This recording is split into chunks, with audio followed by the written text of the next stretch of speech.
रोहित के बाद जडेजा को 2 साल के लिए कप्तान बनाना चाहिए, ये हमारा आपसे सवाल भी है और आप इस पर अपना सुझाव भी दे सकते हैं और साथ ही एक हेल्दी डिस्कशन हो सकता है इसके अबाउट।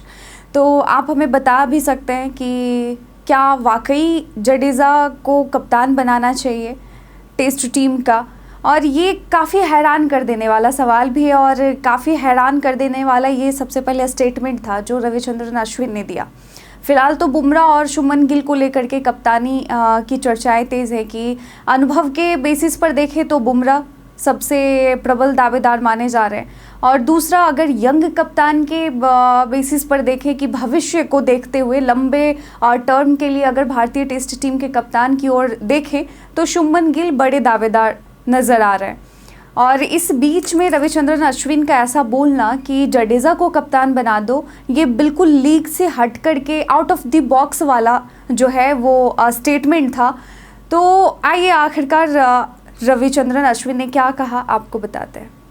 तो सबसे पहले तो ये कि भारतीय टेस्ट क्रिकेट टीम इस समय एक अहम बदलाव के दौर से गुजर रही है। रोहित शर्मा के टेस्ट क्रिकेट से संन्यास लेने के बाद न सिर्फ एक अनुभवी बल्लेबाज की कमी महसूस हो रही है बल्कि अब टीम को एक नए कप्तान की भी तलाश है। और इससे पहले विराट कोहली ने अभी हाल में ही टेस्ट क्रिकेट से संन्यास लिया और उससे पहले कप्तानी भी छोड़ी थी 2022 में, जिसके बाद रोहित ने 3 साल तक इस जिम्मेदारी को निभाया। अब इन दोनों दिग्गजों के हटने से टीम में नेतृत्व का जो बड़ा सा शून्य है वो पैदा हो गया है और टीम इंडिया को अब एक ऐसे खिलाड़ी की ज़रूरत है जो न सिर्फ अनुभव रखता हो बल्कि युवाओं को मार्गदर्शन भी दे सके। तो ऐसे समय में शुभमन गिल का नाम सबसे आगे आ रहा है, जबकि जसप्रीत बुमराह और ऋषभ पंत जैसे खिलाड़ियों के नाम भी चर्चा में है। लेकिन इसी बीच भारत के पूर्व ऑलराउंडर रविचंद्रन अश्विन ने एक ऐसा नाम सुझाया है जिसने सबको हैरान कर दिया है। अश्विन का मानना है कि रविंद्र जडेजा को टेस्ट टीम की कप्तानी के लिए ज़रूर विचार किया जाना चाहिए। उन्होंने अपने यूट्यूब चैनल ऐश की बात पर कहा, हमें ऐसा नहीं कहना चाहिए लेकिन रविंद्र जडेजा इस टीम के सबसे अनुभवी खिलाड़ी हैं।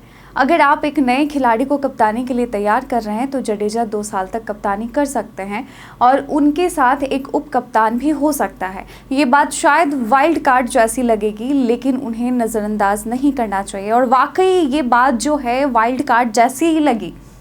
इस पे सब सवाल उठा रहे, कैसे भाई, कैसे कह सकते हैं अश्विन ऐसा। तो अश्विन का यह सुझाव वाकई में हैरान करने वाला है क्योंकि जडेजा की कप्तानी को लेकर पिछला अनुभव कुछ खास नहीं रहा था। उन्होंने सीएसके की कप्तानी संभाली थी लेकिन कुछ ही मैचों में उन्हें वह जिम्मेदारी छोड़नी पड़ी थी।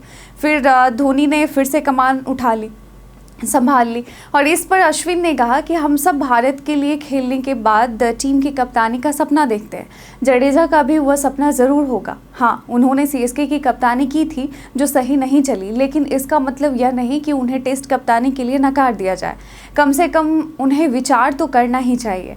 तो ऐसा अश्विन ने कहा और अश्विन ने यह भी स्पष्ट किया कि कप्तानी का फैसला मुख्य कोच गौतम गंभीर की सोच और योजना पर निर्भर करेगा। उन्होंने कहा, जो भी टीम अब चुनी जाएगी वह गौतम गंभीर की टीम होगी।